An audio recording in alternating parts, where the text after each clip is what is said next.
ఇంకొకటి నేను విన్నాను స్నేహ, ఇప్పుడు ఎప్పుడైతే ట్రాన్స్‌గా మారాలనుకుంటారో, అబ్బాయి నుంచి అమ్మాయిగా మారాలంటే చిన్న విషయం కాదట.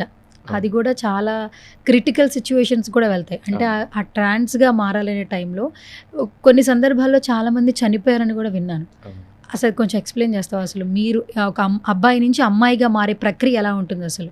సో, నేను అంటే ఒక అబ్బాయి నుంచి ట్రాన్స్‌గా మారడానికి ఫస్ట్ ఆఫ్ ఆల్ రాగానే మేము ట్రాన్స్‌గా చేంజ్ అయిపోం. సో, మాకంటూ ఒక సర్జరీ ఉంటుంది. అంటే మాకు ఆ సర్జరీకి అయ్యే ఖర్చు గూడా ఉంటుంది. దానికి మేము బెగ్గింగ్‌కెళ్ళి ఆ డబ్బు జమ జేసుకొని, మా పెద్దవాళ్ళ దగ్గరికెళ్ళి చెప్పడము.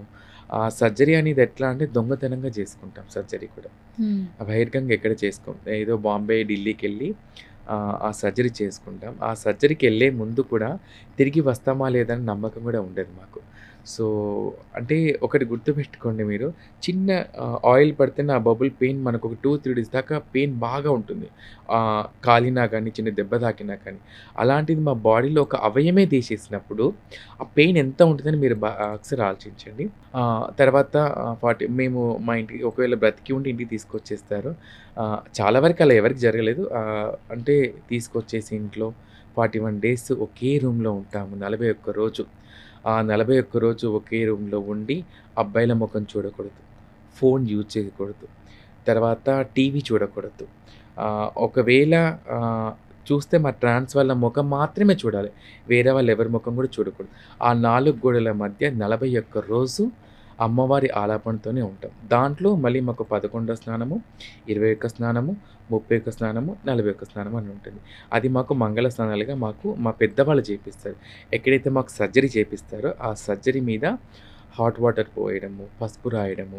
సో, అలాంటివి చేసి కొంచెం మన వేడినీళ్ళతో స్నానం చేపించి ఆ రోజు మాకప్పుడు 11 రోజు మాకు భోజనం పెట్టడము అట్లాంటివి జరుగుతాయి మాకు. ఇప్పుడు ఏదన్నా ఒక యాక్సిడెంట్ అయ్యి లేదా ఒక దెబ్బ తగిలి అంటే శరీరం మీద ఒక చిన్న గాయమైంది లేదా వెజిటబుల్స్ కోస్తున్నప్పుడు కత్తి మీకు ఇంకో విషయం కోసుకుంటేనే చెప్పాలి. ఇంకో విషయం. అంటే ఈ సర్జరీస్ అనేది ఇప్పుడు ఇలా వెళ్లి చేసుకొనొస్తున్నాం. కానీ వెనకట్లో ఎలా ఉండేదంటే తెలుసా అండి? వాళ్ళు ఇప్పటికి ఉన్నారు. నేను చూసాను ఇప్పటికి కూడా. తమిళనాడులో, కేరళలో ఒక ఇద్దరిని చూసాను ఇప్పటికి. వెనకట ఎలా చేసేవారంటే మురికిమాత అమ్మవారి ముందు కూర్చోబెట్టి, అమ్మవారి ముందు పూజ చేపిచ్చేసి, వేడి వేడి నూనె కాగి నూనె ఉంటుంది కదా! ఫస్ట్ అక్కడ బొంద దూవి పెడతారంట అక్కడ. బొంద దూవి పెట్టి ఒక ఒక ప్లేస్‌లో సైడ్‌కి ఒక ప్లేస్‌లో వేరే చోట బొంద దూవి పెడతారంట. మా పెద్దవాళ్ళే వెళ్ళి ఏదైతే ఆ భాగం ఉంటుందో అది కట్ చేసి అక్కడ వేడి వేడి నూనె పోస్తారంట. పోస్తే ఆ అమ్మవారి దీవెనలో ఒకవేళ ఉండి మనము బ్రతికుంటేనేమో తీసుకొచ్చి మళ్ళీ మాకు ఇప్పుడు 40 డేస్ అలా చేసేవారంట. చనిపోతే ఆ! చనిపోతే తీసుకెళ్ళి బొంద పెట్టేవాళ్ళంట. అంత ప్రత్యేకత ఉండేది. ఇప్పట్లోనే సర్జరీస్ ఇవి చేస్తున్నారు. మరి వెనకట ఏం చేసేవాళ్ళు? వెనకట అలా చేసేవారు కాదు కదా! ఓకే. అలాంటివి కూడా ఉన్నాయి. అంటే ఇప్పుడు నాట్ ఓన్లీ సర్జరీ ఇప్పుడు నువ్వు చెప్పిన ప్రక్రియ కావచ్చు, సర్జరీ కావచ్చు. హ్మ్. అది మీరు మీకు మీరే భిక్షాటన చేసి, హ్మ్. సెక్స్ వర్క్స్ చేసి, అవును. ఆ డబ్బులు సంపాదించుకొని, బొంబాయి అటు వెళ్ళి, అక్కడ ఆపరేషన్ చేయించుకొని, అప్పుడు ఆపరేషన్ టైంలో కూడా అది చాలా పెయిన్‌ఫుల్ కదా! చాలా నరకం. అసలు మాకు నిజంగా చెప్తున్నాము లేవలేము. అంటే లేచి నడవలేము. మంచానికే పరిమితమై ఉంటాము. వాటర్ అందివ్వాలి మాకు. ఏది కావాలన్నా పక్కన ఒక 2 ఇవ్వాలి మాకు. ఆ 41 డేస్ మేము నరకం అనుభవిస్తాం. చిన్నప్పటి నుంచి ఆ రోజు వరకి మేమేమేం చేసామో అన్నీ నెమరేసుకుంటాం. నిద్ర మాత్రం పట్టదసలకి. హ్మ్. నిద్రపోము. అంటే విపరీతమైన పెయిన్ ఉండటం పెయిన్ వల్ల బాగా ఉంటుంది. ఆ అమ్మవారిని ముగ్గిమాతను తలుచుకుంటూ ఉంటాము. 41 డేస్ నరక యాత్ర అనుభవిస్తాం. తిరిగి ఇటు తిరగలేము, అటు తిరగలేము. ఒకేసారి అలాగే పడుకొనుంటాము. ఆ అమ్మవారిని తలుచుకుంటూనే ఉంటాము. 41 డేస్. 41 డేస్. 41 డేస్ తర్వాత మళ్ళీ మా పెద్దవాళ్ళు మంగళ స్నానం చేపించేసి, ఆ తర్వాత మురికి మాత అని ఉంటుంది మాకు. ఆ హ్మ్. మురికి మాత అమ్మవారికి పూజ చేస్తారు. పూజ చేసి గంగాదేవి తల్లికి పాలు పోయడము, ఒడిబియ్యం పోయడం ఇదంతా కూడా ఈ చేసే పూజంతా కూడా మధ్యరాత్రి పూటనే చేస్తారు ఇదంతా కూడా. హ్మ్. ఉదయం పూట ఏది చేయరు. ఇప్పుడు కేవలం మీరు అమ్మాయిగా మారాలనుకుంటున్నారు. హ్మ్. మారిపోతున్నారు. అంటే అబ్బాయి నుంచి అమ్మాయిగా మారిపోతున్నారు. వాళ్ళలాగానే మీ వేషధారణ, మీ అవును. మాట తీరు, వాళ్ళ డైలీ లైఫ్ రొటీన్ ఎలా ఉంటుందో ట్రాన్స్ కమ్యూనిటీలో మీకలా ఉంటుంది. అవును. కానీ మిగతా విషయాలు ఇప్పుడు ఫీమేల్స్ కంటే మంత్లీ పీరియడ్స్ ఉంటాయి. అవును. బట్ అట్లా ట్రాన్స్‌జెండర్స్‌కి అట్లా ఉండదు గదా! ఇది చాలా వరకి మేమందరికీ తెలిసిన విషయమే ఇది. అంటే ఒక అమ్మాయిలా మేమున్నప్పుడు సో, ట్రాన్స్‌జెండర్స్‌కి పీరియడ్స్ వస్తాయని ఇట్స్ మై పర్సనల్ అది. అంటే మేము అది బయటికి చెప్పుకోలేము. ఎందుకంటే లైక్ మీ అందరికీ తెలుసు. మేము పిల్లల్ని కనలేము.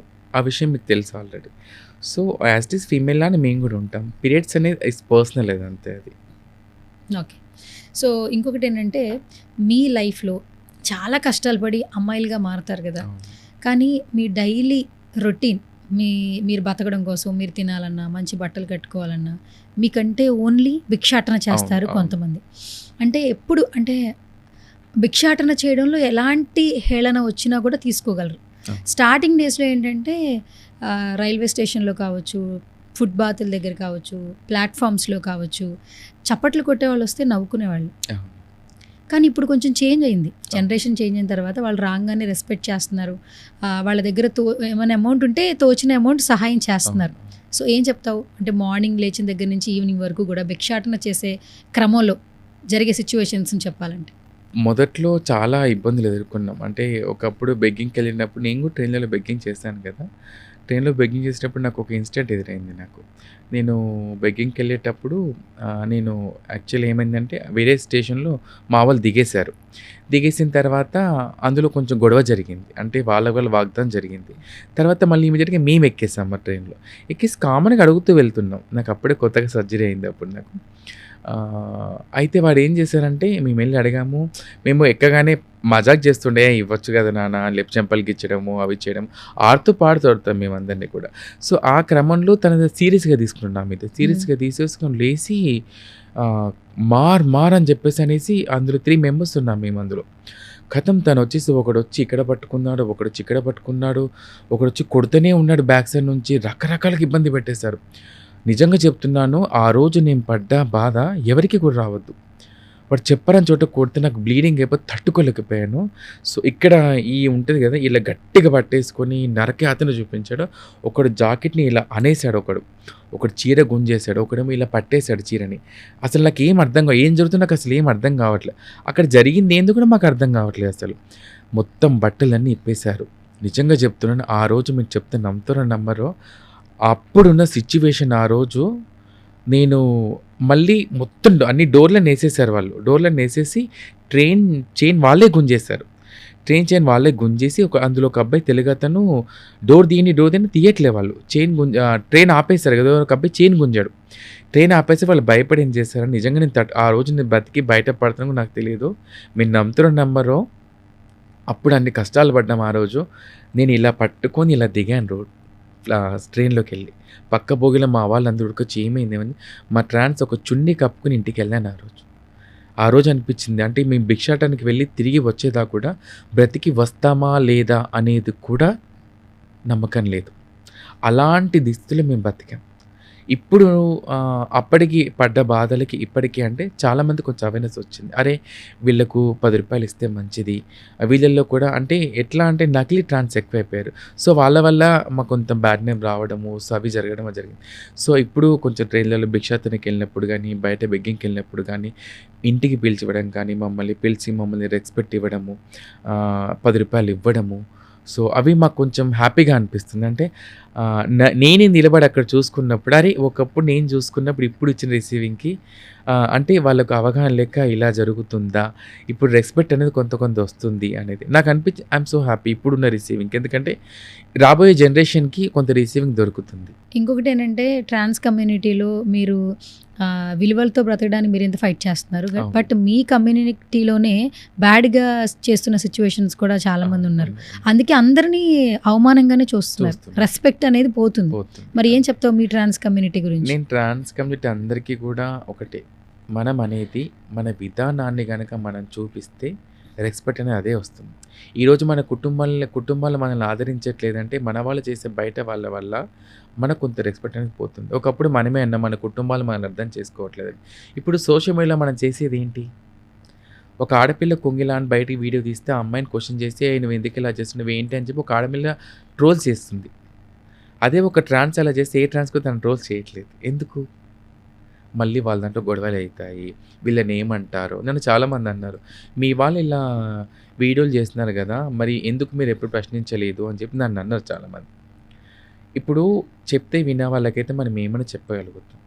సో, వాడికేంటంటే ఇప్పుడున్న నేనొచ్చానా, ఊపానా, లేకపోతే నేను నాకు ఓ 1000 లైకులొచ్చాయి, పోయాయి అని చూస్తున్నారు గానీ, రాబోయే జనరేషన్‌కి మనం ఏం మెసేజ్ ఇస్తున్నాం అనేది ఏమీ కూడా ఆలోచించట్లేదు. సో, ఇప్పుడున్న ట్రాన్స్‌జెండర్‌కి నేను ఒకటే మాట చెప్తున్నా. ఫస్ట్ ఆఫ్ ఆల్ మనల్ని యాక్సెప్ట్ చేయాలంటే మన కుటుంబం మనం వాళ్ళని గౌరవించే విధంగా మనం ఉండాలి. మనం అనేది పద్ధతిగా ఉంటేనే మన కుటుంబం మనల్ని రిసీవ్ తీసుకుంటుంది.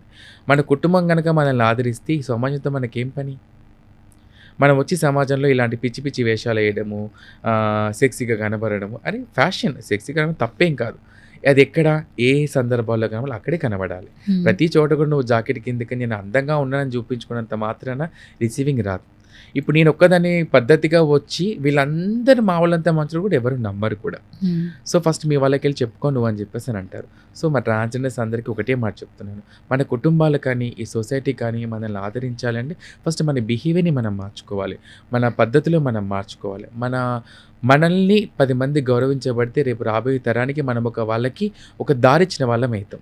ఇప్పుడు ఆ దారి గనుక మనమే ఇక్కడ క్లోజ్ చేస్తే రేపు మనం పడ్డ బాధలు అంతకంటే ఎక్కువ పడతారు వాళ్ళు. హ్మ్. అదే నేను చెప్తున్నా.